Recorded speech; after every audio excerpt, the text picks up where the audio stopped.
So your background in dance, tell us about that. Did that start when you were young, as a child? And how did it kind of transition to your career in fitness? Yeah, good question. So I have danced probably since I was about 6 years old. So most of my life, like a good sort of well over 20 years now.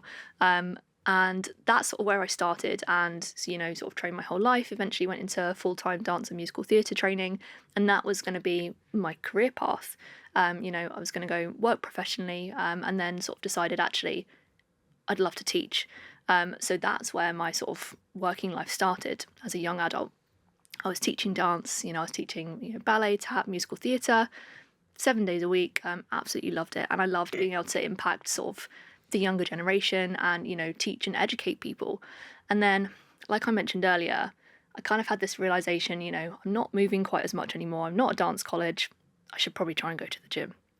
Went to the gym, didn't really understand what it was all about.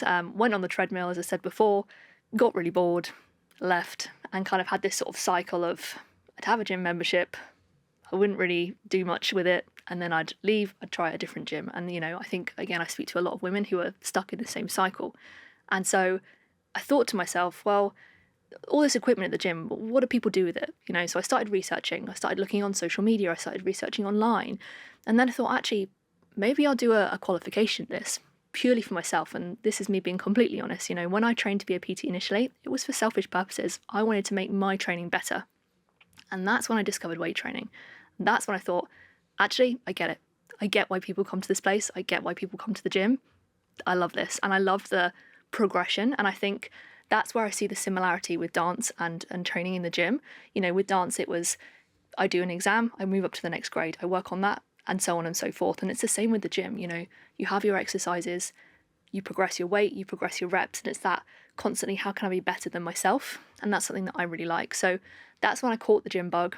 I qualified as a personal trainer, and I suddenly had this thought, if I can help other people and other women not go through this kind of endless cycle that I've been in and, have this confusion and lack of knowledge, if I can help literally one person not have that, that would be so cool. So maybe I actually start using my qualification. So that's when I started working as a personal trainer, on the gym floor. And again, absolutely loved it. I was still able to teach dance. I was still able to work as a personal trainer. I was educating more people about the two things that I loved, dance and training, and I loved it. And then I had another epiphany, and I thought, I can give my clients really good sessions on the gym floor, but then what about the rest of their week?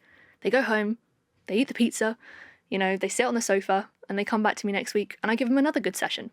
But I wasn't able to have enough of an impact on their lives. And so that's when I transitioned to being an online coach, where now I can help clients with everything.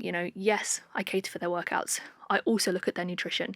We also look at their lifestyle, their stress, their sleep, and everything in between. And that's why I made that sort of transition from the beginning, being a dance teacher, loving the education aspect, moving into PT, and then realizing actually I can do so much more for people. So that's kind of my whole journey, I suppose, on a bird's eye view approach. Encapsulated. Yeah, in a nutshell.